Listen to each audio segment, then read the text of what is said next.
시청자 여러분 안녕하십니까? 티브로드 주간종합 뉴스입니다. 이번 주엔 인천공항 4단계 건설과 청라시티타워가 첫 삽을 뜨고 갈등을 겪던 동구 연료전지발전소가 해법을 찾았습니다. 관련 소식 준비했습니다. 청라 주민들의 수건 사업인 청라시티타워가 드디어 첫 삽을 떴습니다. 완공되면 우리나라에선 첫 번째, 세계에선 6번째로 높은 타워로 기록되는데요.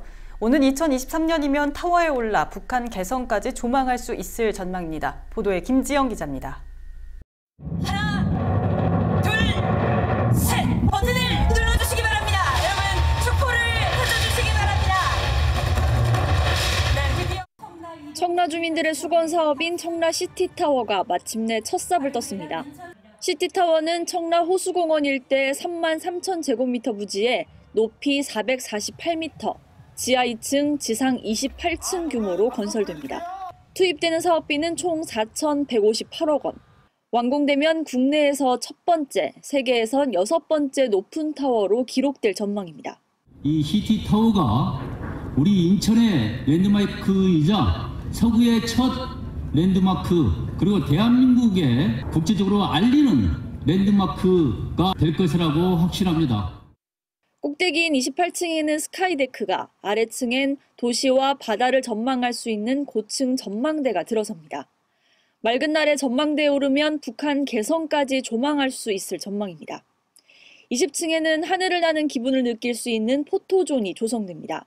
또 지하 2층부터 지상 3층 사이에는 쇼핑을 즐길 수 있는 복합시설이 입주할 예정입니다. 향후 7호선 연장과 제3연륙교 건설 사업 등이 마무리되면 지역 관광산업에 시너지 효과를 낼 것으로 기대됩니다. 청라 7호선이 연장되고 청라 스타필드가 들어오고 차병원 국제 업무가 순차적으로 준공이 되면 청라 국제도시는 세계에 내놔도 부끄럽지 않은 대한민국의 최고의 도시로 부상하게 될 것입니다. 2007년부터 추진된 청라시티타워 조성 사업은 지난 2016년 사업자를 선정하면서 본격적으로 진행됐습니다. 하지만 지난해 6월 착공을 코앞에 두고 구조물 안전성 실험에서 문제가 발견돼 사업이 1년 넘게 지연된 바 있습니다. LH는 내년 상반기까지 건축 심의 등 행정 절차를 마무리한 뒤 하반기부터 본격적인 건설 공사에 착수할 계획입니다. 계획대로라면 오는 2023년엔 완공된 시티타워의 모습을 볼 수 있을 전망입니다.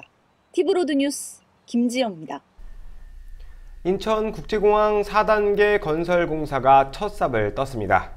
인천국제공항공사와 국토교통부는 지난 19일 인천공항 제2터미널 건설 현장에서 기공식을 열었습니다. 4단계 건설 공사에선 2터미널 확장과 활주로 신설, 86개 계류장 확장 등을 추진합니다. 제2터미널이 확장되면 현재 7,700만 명인 여객 수송 능력이 1억 600만 명으로 증가하게 됩니다. 이 사업이 완성되면 두바이 공항과 터키 이스탄불에 이어 세계 3대 공항으로 올라섭니다. 우리 인천공항이 그린, 에코, 스마트, 최첨단 공항으로 발전해서 4단계가 완공되는 2023년에는 우리 인천공항이 여객 1억 명, 화물 630만 톤 이렇게 달성하면서 저는 중국의 어떤 공항도 우리의 추격을 허용하지 않을 거라 하는 그러한 자신감을 갖게 됩니다. 아울러 인천공항의 접근성을 높이기 위한 제3연륙교의 조기 착공이라든지 또 우리 제2공항철도의 국가계획의 조속한 반영 등 이런 것이 이루어져야 합니다. 제2차관님 많이 좀 김경욱 시장님 도와주십시오. 박수 한번 쳐주시죠. 인천시가 검단 주민들과 간담회를 열어 검단 지역 철도망 구축 계획을 설명했습니다. 광역급행철도 GTX-T는 내년 상반기까지 사전 타당성 조사 용역을 마친다는 구상인데요. 논란이 되고 있는 노선에 대해선 확정된 게 없다는 입장을 재확인했습니다. 이혁우 기자입니다. 수도권 서부권역의 GTX-D 노선을 신설하겠다고 밝힌 정부. 인천시는 대여섯 달 전부터 검토한 사업이라며 서구 지역 유치를 공언했습니다. 검단 주민과 간담회에선 관련 예산 4억 원을 배정했다며 추진 계획을 밝혔습니다. 사전 타당성 조사 용역을 내년 상반기까지 마무리를 하고 내년 하반기에 국토교통부에다가 4차 국가철도망 구축계획 반영 요청을 할 것이다. 그러면 21년 상반기 중에 국가계획으로 반영될 것이다. 검단 주민들은 수도권 2기 신도시를 위한 사업이라며 검단과 김포 지역을 통과해야 한다는 입장입니다. 검단이나 김포 지역이 이번에 그 GTX D 노선이 들어가야 된다고 생각을 하고 이렇게 기대를 하고 있는데 지금 몇몇 그 의원들이나 이런 사람들은 이걸 뭐 Y자로 분기를 해서 청라로 넣자. 저쪽 지역에서 자기 지역에다가 그런 걸 다 유치를 시키겠다고 작업을 밑그림을 그리고 작업을 하고, 그러니까 일반 검단 주민들은 생각하는 게 이쪽으로 되어 있는 노선을 그분들이 그쪽으로 바꾸려고 한다라고 생각을 하는 거거든요. 인천시는 GTX D 노선은 아무것도 결정된 게 없다는 입장을 재확인했습니다. 높아지면서 말씀드리지만 요새 막 언론에서 막 어디 저기 김포로 가네, 어디 공항으로 가네, 청라로 가네, 그것은 실제 사실과 다르다는 것은 우리 시 홈페이지에도 올라가 있습니다. 이날 인천시는 GTX D 외에도 검단 지역 철도망 구축 계획을 발표했습니다.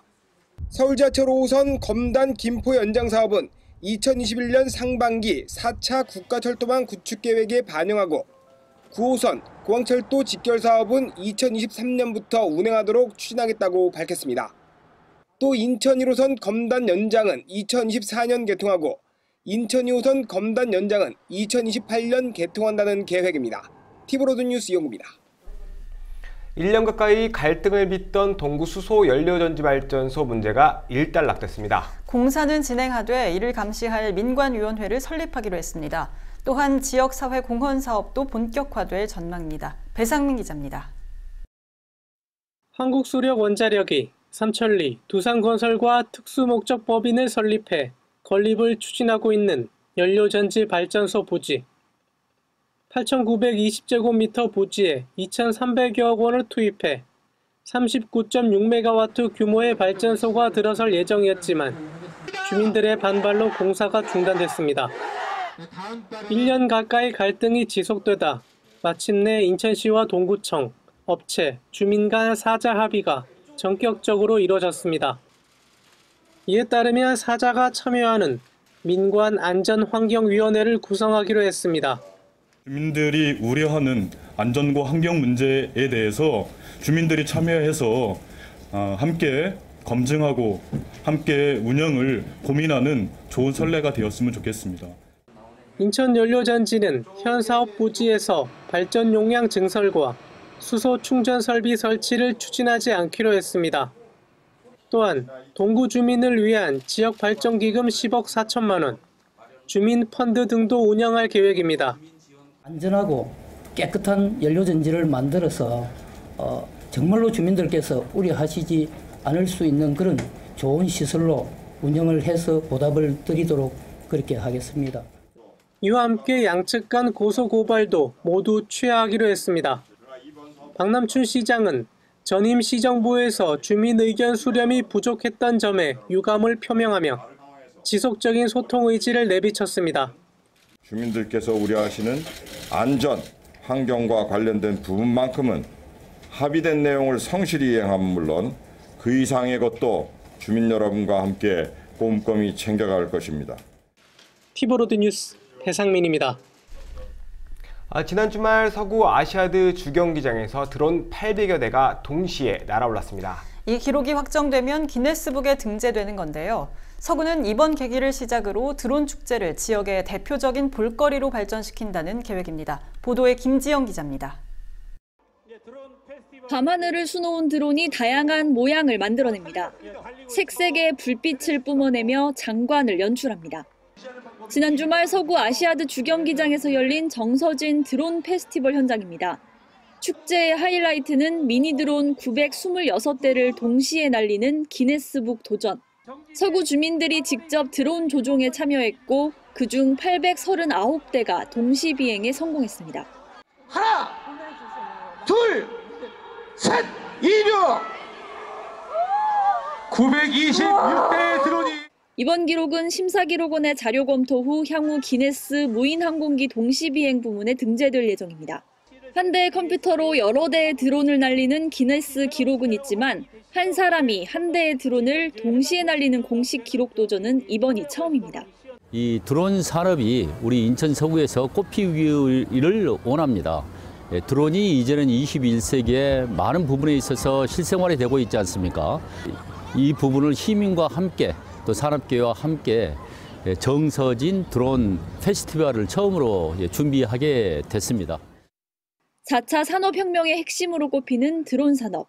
서구는 올해 초 경서동 수도권 매립지내에 드론 비행 전용 시험장을 유치한 데 이어 얼마 전엔 국가 드론 인증센터 조성을 확정 지은 바 있습니다. 드론 종합 클러스터로서의 기반을 갖춘 겁니다. 서구는 올해를 시작으로 정서진 드론 축제를 지역의 대표적인 볼거리로 발전시킨다는 계획입니다. 티브로드 뉴스 김지영입니다.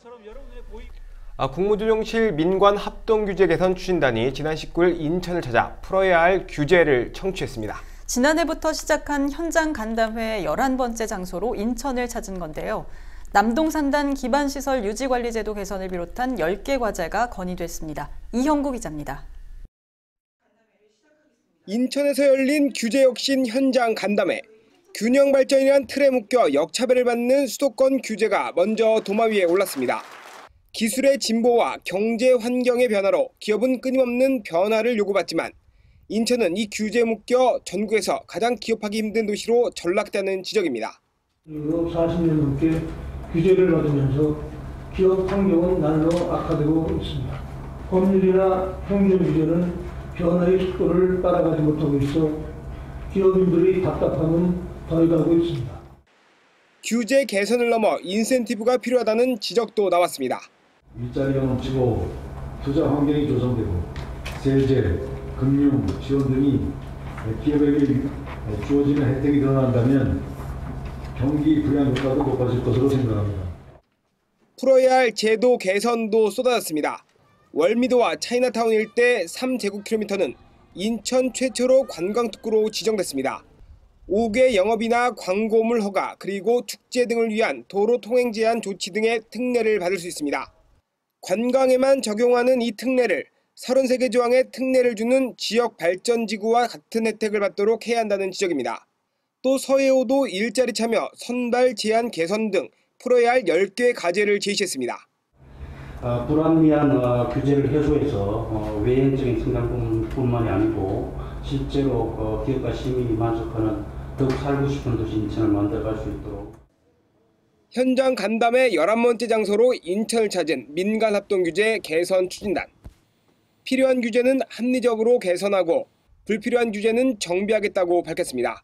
불필요한 규제 때문에 고통받는 일이 있어서는 안 되겠다라고 하는 생각으로 뭔가 도와드릴 수 있는 일을 찾아보기 위해서 이렇게 오게 됐습니다. 잘 경청하고 문제를 풀어갈 수 있는 길을 다시 한번 또 고민하고 연구할 수 있도록.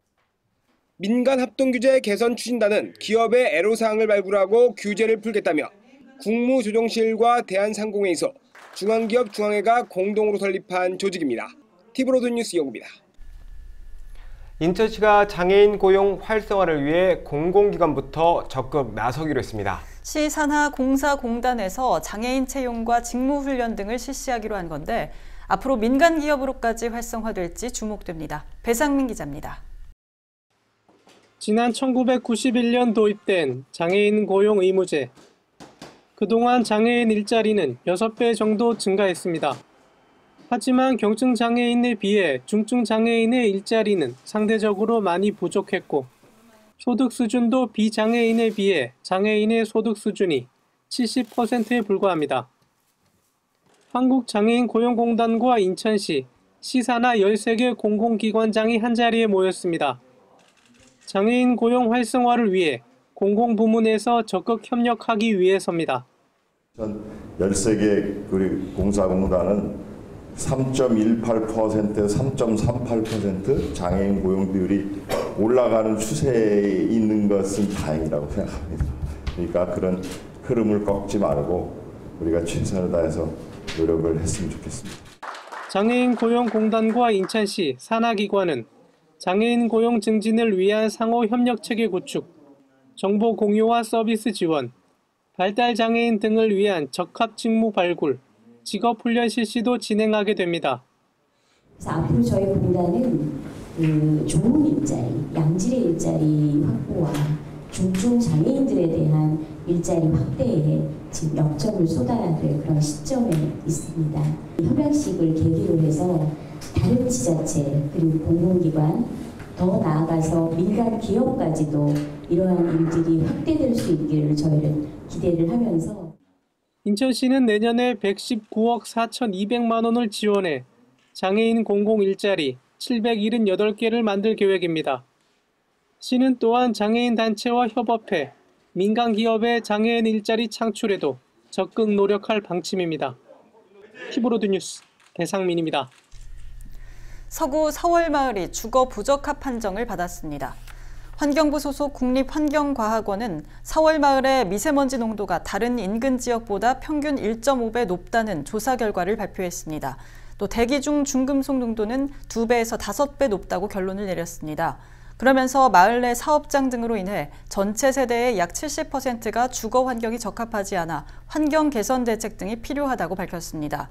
정부는 서월마을의 주거 환경이 대체로 부적합하다는 결론이 나온 만큼 공업지구 등으로 용도를 변경하거나 이주 대책을 마련할 수 있도록 한다는 방침입니다. 5,300여 명의 인천 시민이 붉은 쏨물 피해를 봤다며 지난 21일 인천지방법원에 손해배상 청구를 제기했습니다. 이들은 적수사태로 인한 피해는 금액으로 산정할 수 없을 만큼 크지만 이번 손해배상 청구는 잘못된 행정이 경종을 울리는 목적으로 진행됐다고 밝혔습니다. 손해배상액은 1인당 20만 원으로 제한해 청구했습니다.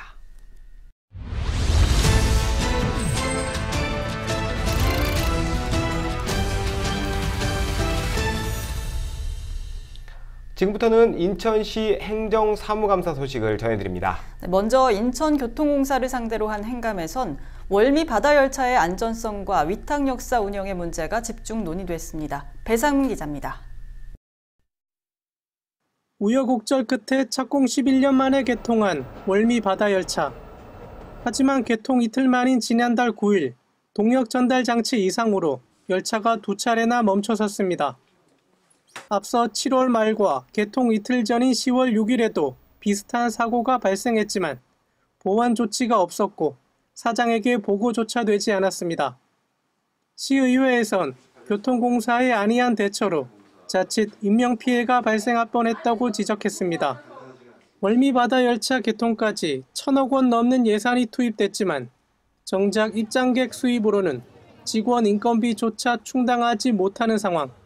보고 체계가 잘못된 거 아니에요?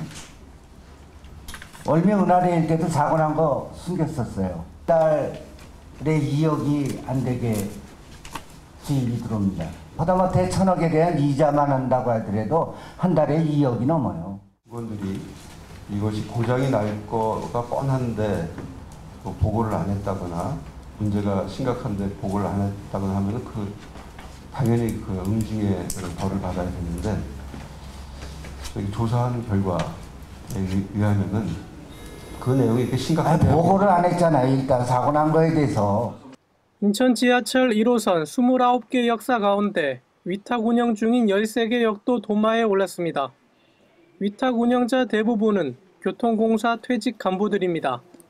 신은호 의원은 이들이 고용한 비정규직 직원들이 공사 직영 역사 직원들에 비해 근무 여건이 열악한 데다 임금조차 제대로 받지 못하고 있다고 질타했습니다. 교대자는요, 269만 9,858원이 책정되어 있습니다. 실제 수령약 금액이 226만 9천 원이에요. 수급자가 여기 근무하는 근로자들의 임금을 착취하고 있는 거예요. 그래서 이거 당초에 수급자를 모집할 때 2, 3년 정년된 게 놓고 퇴직시키면서 기존 본사에서 받던 급여에 맞춰서 그 임금을 가져가려고 이런 수작을 부리고 있는 거예요. 한편 세무조사 결과 공사가 장애인 콜택시, BRT 등의 부가세와 관련해 지난 5년간 세금 55억 원을 체납해 가상금 15억 원을 추가로 물어야 하는 부실 행정도 논의됐습니다. 티브로드 뉴스 배상민입니다. 인천경제청을 상대로 한 행감에서는 송도국제업무단지 개발 사업의 이익 배분 문제가 도마에 올랐습니다. 특히 계약서상 배분 시점이 명확하지 않은 것이 문제로 지적됐습니다. 김지영 기자의 보도입니다. 송도 1309 일대에 진행 중인 송도 국제업무단지 개발 사업. 사업 면적 5.8제곱킬로미터 규모로 총 사업비 24조 4천억 원이 투입되는 대규모 개발 프로젝트입니다. 현재 국제업무단지 개발 공정률은 72.9%, 송도 컨벤시아와 센트럴파크, 국제학교 등이 입주해 있습니다. 사업 시행자인 인천시와 송도 국제도시개발유한회사는 협약에 따라 개발 이익을 절반씩 갖게 됩니다. 경제청을 상대로 한 행정사무감사에서는 불투명한 개발 이익 배분 시점이 도마 위에 올랐습니다. 50% 이익 배분을 하기로 했는데 이익 배분은 언제 하는 겁니까? 당초 계약에는 이제 SLC 경우에는 블록별 정산을 하기로 합의를 했는데 NSIC 경우에는 그런 조항이 없습니다. 그래서 결국 이제 사업이 종료됐다고 판단되는 시점에서 하는 걸로 그렇게 돼 있고요. 강원모 의원은 향후 발생할 이익에 대한 구체적인 배분 계획의 필요성을 강조했습니다. 그 NSIC가 지금 그 국제업무지구 개발을 하는 게 언제 끝날지도 모르는데 예? 그렇게 해서 정산하는 게 좀 의미가 있나요? 예를 들어서 뭐 국제병원 지구라든지 학교부지 같은 경우는 좀 10년적인 나대지로 있는데 앞으로 30년, 40년, 50년 동안 나대지에 있으면 정산 안 한다는 얘기 아니에요? 저조한 외자 유치 실적도 문제 삼았습니다. 올해 경제자유구역 내 외국인 직접 투자 목표액은 6억 3천만 달러. 하지만 실제로 성사된 투자는 2억 달러가 채 안 됩니다. 올해 외국인 투자 실적을 보면은 다른 연도보다 상당히 현저하게 낮은 이유가 있어요. 왜 실적이 낮을까요?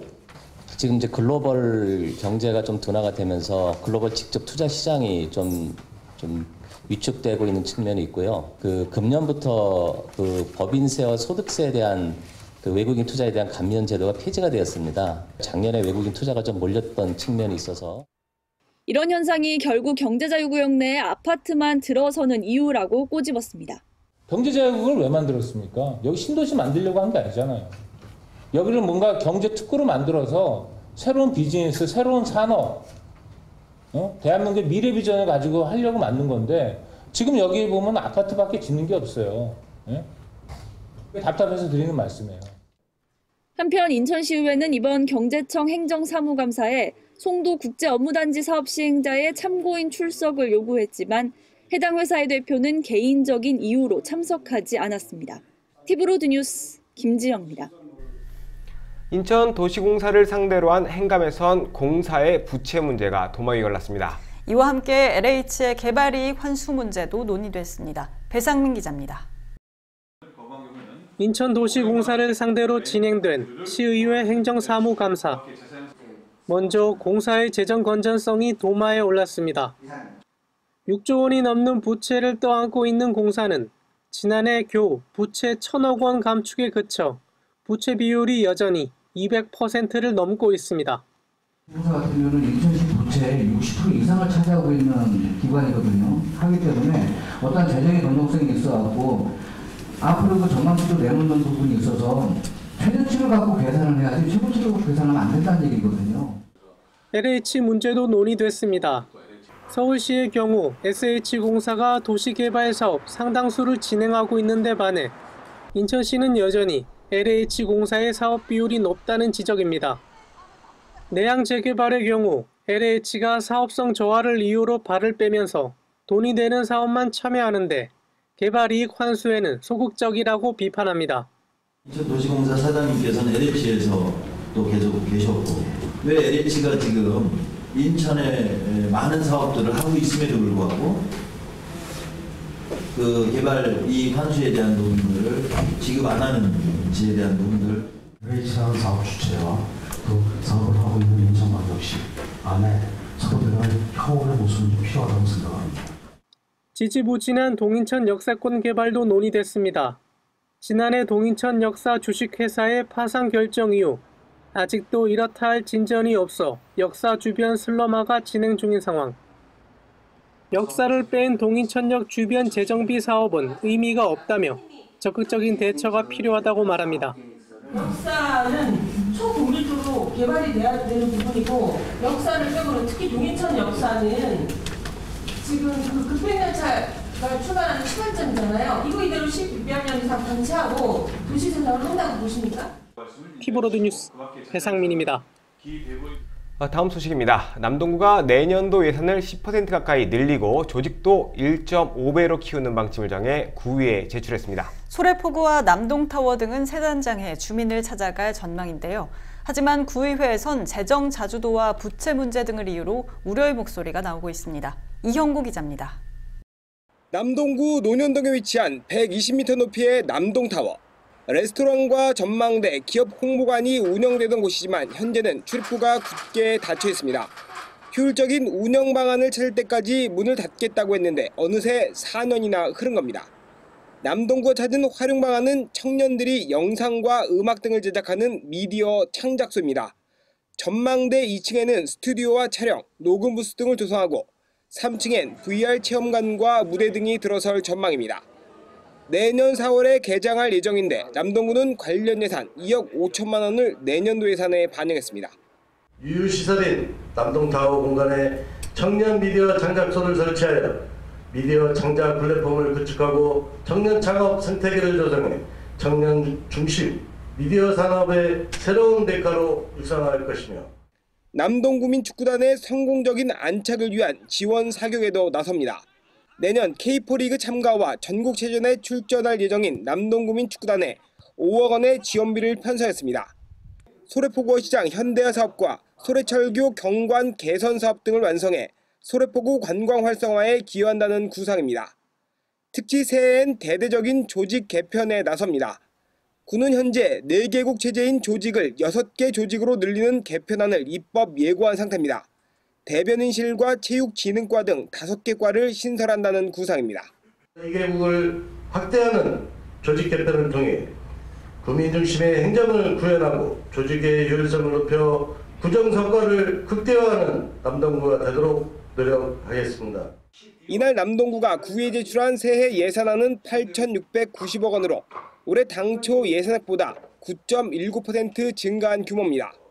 하지만 구의회에선 채무 증가와 재정 자주도 등을 이유로 우려의 목소리가 나왔습니다. 재정 자주도 또한 2016년은 50.92%, 2017년은 51.66%, 2018년 48.61%로 감소하고 있습니다. 남동구에서 예산의 심의 의결을 철저히 하면 낭비성, 전시성에 불필요한 사업들이 사전에 걸려질 수 있고 남동구의 새해 예산안은 상임위와 예결위 등을 거쳐 12월 18일 확정될 예정입니다. 티브로드 뉴스 이영입니다.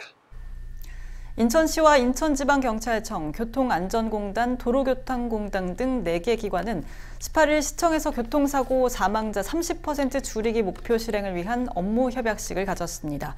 2018년 128명인 인천의 교통사고 사망자를 2021년까지 90명으로 줄이기 위해 사람 우선의 교통안전대책 강화, 교통수단별 교통안전도 향상과 운송질서 확립, 교통안전시설 개선, 교통예산 지속 확보 등을 상호 협력하기로 했습니다. 교통사고 사망자는 전국적으로 감소 추세지만 인천의 교통사고 사망자는 올해 9월 말 기준 105명으로 지난해 같은 기간 95명보다 오히려 10.5% 증가했습니다. 인천시는 3천여 곳의 빈집을 정비해 임대주택 등으로 활용하기로 했습니다. 인천시는 10개 군구와 총 174억 원을 들여 2024년까지 빈집 정비에 나선다고 밝혔습니다. 정비 대상은 실태조사에서 안전 상태를 점검한 3,700여 곳입니다. 이 중 상태가 양호한 빈집은 기초단체와 도시공사 등이 매입해 임대주택과 공동 이용시설 등으로 활용한다는 계획입니다.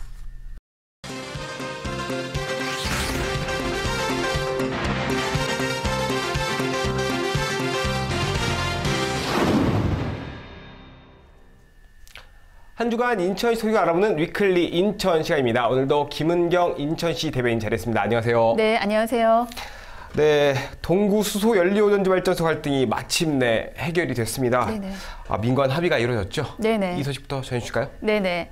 인천시는 지난 18일 수소연료전지 갈등 해결을 위한 4자 민간 협의체를 개최하고 동구에 추진 중인 수소연료전지 사업에 대한 민간 합의를 전격 이끌어냈는데요. 이 사업은 출자 법인인 인천연료전지가 2018년 12월 수소연료전지 발전소 건립을 위한 동구청의 건축 허가를 취득해 공사에 착공하려다가 수소연료전지에 대한 주민 소통 부족과 또 안전성을 우려한 지역 주민들이 사업의 전면 백지화를 요구하면서 발전소 건립 공사가 중단되고 갈등이 시작되었습니다. 이번 민간 합의는 소통과 협치를 시정 철학으로 삼고 출범한 민선 7기 시정부가 지난 8월 20년간 묵혀왔던 배달의 연결도로 갈등의 실타리를 풀고 나서 3개월 만에 민간 협의를 통해서 수소연료 전지 사업의 추진이라는 난제를 풀어서 또 하나의 소통의 결과를 냈습니다. 네, 이 사업은 앞서 말씀하신 것처럼 지난해 12월 동구에서 건축 허가를 놨고 그 이후에 11개월 동안 네네. 이제 그 어떤 해결의 실마리를 찾지 못하고 있었는데 네네. 뭐 이유가 어디에 있었을까요? 다시 한번 뒤집어 볼까요? 네네. 이번에도 갈등의 원인은 역시 소통의 부재였는데요. 동구 수소연료 전지 사업은 지난 2017년 6월에 두산건설의 민간 투자 사업 제안으로 시작해서 같은 해 8월 산업통상자원부의 발전산업 허가를 받아 지난 시정부 때 처음 추진되었는데요. 하지만 현재 주민들도 모르게 추진됐다는 주요 갈등이 원인이 됐습니다. 인천시는 지난 4월부터 연료전지 사업 문제 해결에 접점을 찾기 위해서 주민대표 단체인 수소연료전지 건립반대 비상대책위 등과 8차례 민간 협의회 회의를 거쳤고요. 추가적으로 다양한 협의체 회의를 진행하면서 지속적으로 노력을 해왔는데요. 지난 10월 장기간의 공사 중단으로 손실이 커지면서 공사 일정에 쫓긴 인천연료전지가 공사 재개를 추진하는 과정에서 주민들의 천막 농성, 또 건설 자재 반입 저지 등으로 양측의 갈등이 최고조에 달았습니다. 그러던 중에 10월 31일 극적으로 협상이 재개되었고요. 인천시는 주민들이 우려하는 안전, 환경 문제 해결과 또 합리적인 상생 방안 도출을 위해서 지난 4일부터 동구청 그리고 비대위, 인천연료전지가 참여하는 4자 민간협의체 회의를 수차례 개최해서 마침내 전격적인 합의문을 도출해냈습니다. 네, 정부도 수소 전지를 미래에너지 정책의 핵심 사업으로 보고 있죠. 네네. 제가 알기로는 인천에도 한 10곳이 추진되고 있고 네네. 이미 발전소 곳곳에 설치가 됐어요. 네네. 전국으로 따지면 뭐 수십 곳에 추진되고 있는 것으로 저는 알고 네네. 있는데 하지만 타 지역에서도 주민 반대가 여전한 걸로 알고 있어요. 그렇지 않습니까? 네네. 지금 말씀하신 것처럼 수소연료전지는 친환경 미래에너지 발굴 육성이라는 정부의 국정과제로 글로벌 수소경제 선도를 목표로 추진하는 사업입니다. 올 1월 정부가 수소경제 활성화 로드맵을 발표했고요. 현재 전국에서 수소연료전지 발전소 사업을 검토 중이거나 건립 중인 곳이 10곳이 넘습니다. 문제는 현행 전기사업법에는 수소연료전지 발전소 건립에 주민 동의가 필수 요건이 아니고요. 또 발전소 사업 허가권은 산업통상자원부에 있는 데다가 주 원료인 수소 추출에 대한 안정성 검증과 또 발전소 건립 과정에서 생길 수 있는 다양한 갈등 해소를 위한 관련법이 부실한 상태입니다. 실제 인천을 제외한 타 지역은 주민과의 소통이 부족하고 또 안정성에 대한 명확한 답변을 제시하지 못해서 합의점에 도달하지 못하거나 또 밀어붙이기 식으로 추진해서 시민 반발이 거센 상황인데요. 이번 협치를 통한 인천시 합의는 수소경제가 성공하려면 주민 이해가 필요하고 또 발생 가능한 갈등을 해결하는 데는 소통과 협치가 중요하다는 사실을 전국에 확산시키는 모범 사례라고 할 수 있습니다. 네, 사실 돌이켜보면 수많은 집회도 있었고 단식 농성까지 네네. 있었죠. 네. 주민 반발이 완전히 거셌는데 합의를 이끌어내는 게 아마 쉽지는 않았을 거예요. 네네, 그렇습니다. 합의 내용 어떤 게 담겼나요? 네네. 이번 민간 합의의 주요 내용은 현재 발전소 사업 부지에 발전 용량을 증설하거나 수소 충전 설비를 설치하지 않는 조건을 전제로 하는데요. 인천연료전지는 주민 과반수 이상이 참여하는 민관 안전 환경위원회를 구성해서 발전시설이 안전하고 친환경적으로 설치되도록 건설과 운영 전 과정에 대해서 지속적으로 논의하기로 했고요. 또 인천시와 동구청은 주민 의견을 수렴해서 동구 지역의 녹지 공간 부족 문제와 또 대교 환경 개선을 위해 노력하고 또 동구 관내 교육 발전을 포함한 사회공헌 사업을 적극 추진하는 상생 발전 방안이 합의 내용에 담겼습니다. 예, 당초에 일부 주민들께서 이제 그런 우려도 하셨죠. 이게 동구에서 혐오시설 만들어 놓고 송도로 이 전기 끌어가는 거 아니냐 이렇게 우려가 있었는데 이번에 발표 보니까 2021년 상반기쯤 발전소 전기가 동구하고 중구 일대 공급된다 이렇게 들었습니다. 맞죠? 네, 맞습니다. 예, 주민과 약속처럼 상생 발전한 사업이 되길 좀 바라고 마지막으로 한 말씀 해주실까요? 네네. 현 정부의 에너지 정책은 석탄과 석유, 원전 등의 비중은 줄여 환경 오염에 대응하고 또 수소같이 친환경적이고 경제적인 에너지원의 비중을 확대하는 방향으로 가고 있습니다. 인천시도 정부의 에너지 정책 기조에 발맞춰서 2035년까지 인천 전력 수요량의 25%를 신재생 에너지로 대체한다는 목표로 친환경 에너지 정책을 추진하고 있는데요. 앞으로도 시는 배달의 연결 도로와 수소 사례를 풀어낸 것처럼 지역 주민들과 더 많이 대화하고 소통하며 진정한 협치를 위해 노력하겠습니다. 네, 진정한 협치 계속 기대하겠습니다. 오늘 말씀 감사합니다. 네, 감사합니다.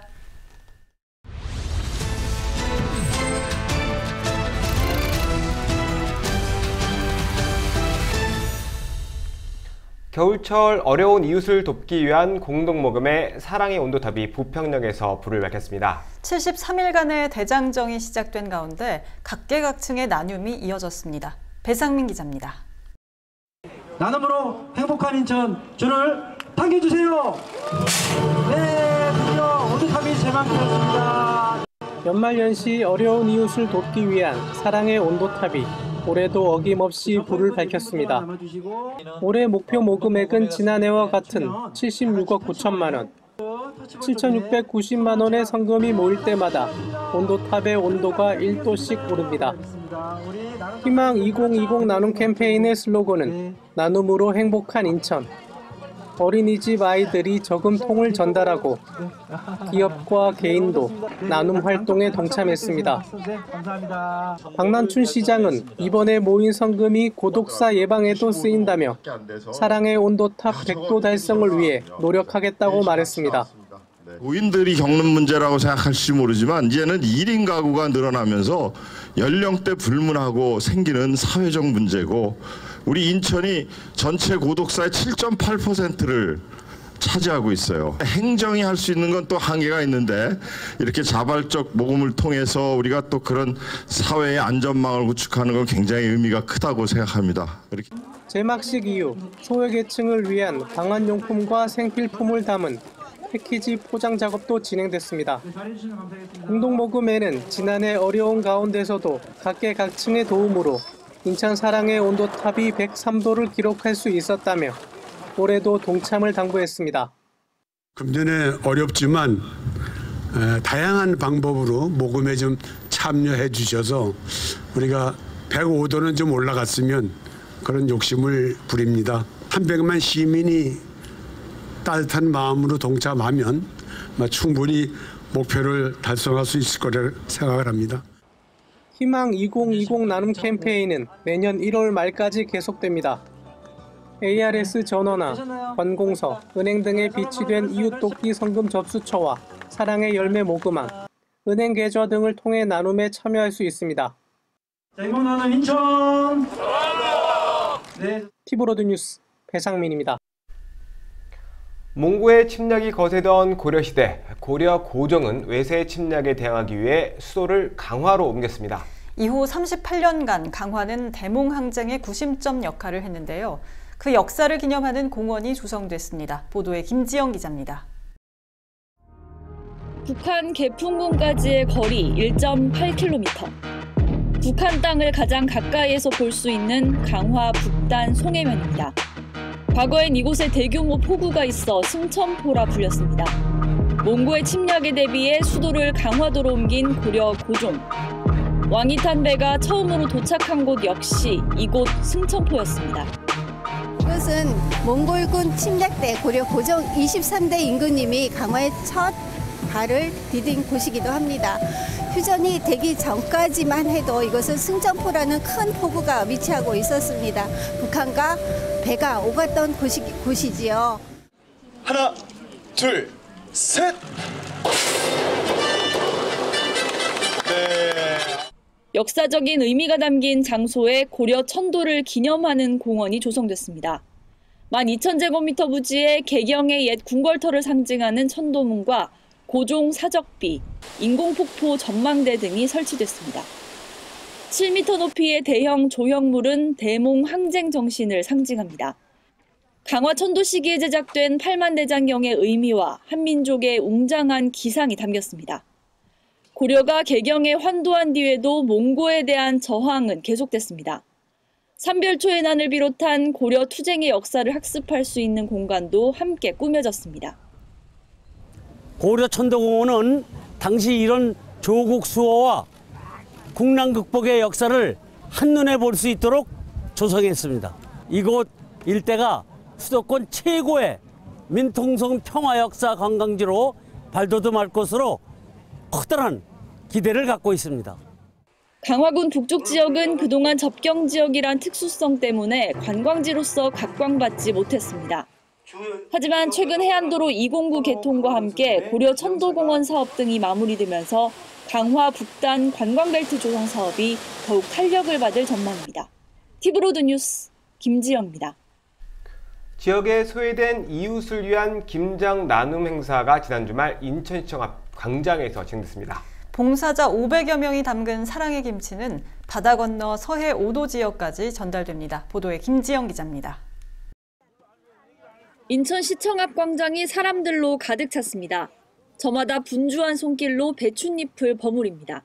겨울 김장 나눔에 참여한 500여 명의 봉사자들. 쌀쌀한 날씨에도 이웃을 위한 마음으로 기쁘게 모였습니다. 이렇게 함께해서 정말 즐겁고요. 아무래도 사랑이 많이 들어갔기 때문에 맛있게 드셨으면 좋겠습니다. 사랑을 나누니까요. 즐겁게 하죠. 김치 겨울에 추우실 때 맛있게 드셨으면 좋겠다고요. 이번 행사는 인천시 사회복지협의회가 주관하고 티브로드 인천방송과 인천시, 신한은행 등 6개 기관이 후원에 참여했습니다. 지역의 여러 봉사단체 회원들이 일손을 보탰습니다. 박남춘 인천시장과 지역 정치인들도 뜻깊은 행사에 함께 참여했습니다. 사랑을 담은 거니까 따뜻한 마음을 느끼시면서 이 김치 드시고 건강하게 겨울 잘 나셨으면 좋겠습니다. 김장 한 폭이지만 또 우리 인천 시민들 모두의 따뜻한 마음으로 생각하시고 겨울을 이겨내셨으면 좋겠습니다. 이렇게 만들어진 김치의 양은 총 19톤. 지역 내 사회복지시설은 물론 바다 건너 서해 5도 지역까지 배달할 예정입니다. 가구당 10kg씩 총 1,800여 세대에 전달됩니다. 우리 주위에는 연말에 생각을 꼭 해야 할 부족한 분들이 참 많습니다. 그분들한테 김장 한 포기를 전달한다는 것은 그 뜻이 얼마나 크겠습니까? 사회복지협의회의 그 정확한 시스템에 따라 가지고 정말 빠지는 데 없이 골고루 배분이 될 겁니다. 김장김치로 전하는 이웃사랑. 이들의 마음이 올겨울 외로운 이웃의 밥상에 오롯이 전달되길 기원합니다. 티브로드 뉴스 김지영입니다. 인천시 교육청은 내년도 인천 지역 초중고를 대상으로 기초학력 보장 지원 사업 선택제 실시를 위한 예산 31억 원을 편성했습니다. 기초학력 보장 지원 사업 선택제는 학교당 1,500만 원 예산 내에서 학교 상황에 맞는 기초학력 프로그램을 자율적으로 선택해 운영하는 프로그램입니다. 시 교육청은 향후 사업 선택을 위한 사업 매뉴얼 배부, 찾아가는 컨설팅 등의 단계별 지원을 마련할 계획입니다. 인천시 선관위는 내년 4월 15일에 실시하는 21대 국회의원 선거 사이버 공정선거 지원안을 모집합니다. 모집 인원은 사이버 단속 전문 인력 6명과 사이버 검색위원 24명 등 총 30명입니다. 지원자는 25일부터 29일까지 지원서와 이력서, 자기소개서 등을 시 선관위에 제출하면 됩니다. 중구가 일반벼의 공공비축미국 매입과 별도로 지역 내 농가를 대상으로 태풍 피해 벼 전량을 매입합니다. 태풍 피해 수매벼는 품종에 제한이 없으며 사전 수요 조사에 따라 농가 신청량 24.7톤 전량을 매입할 예정입니다. 피해 벼 중간 정산금은 30kg당 2만 원을 수매 후 지급하고 최종 정산은 연말에 실시할 계획입니다. 올해도 어김없이 사랑의 온도탑이 불을 밝혔습니다. 내년 1월까지 73일 동안 77억 원을 모금하면 100도를 채운다고 합니다. 네, 어려운 이웃을 돕는 손길이 이어져 나눔으로 행복한 인천이 되면 좋겠습니다. 이상으로 티보드 주간 종합 뉴스를 마칩니다. 함께해 주신 여러분 고맙습니다.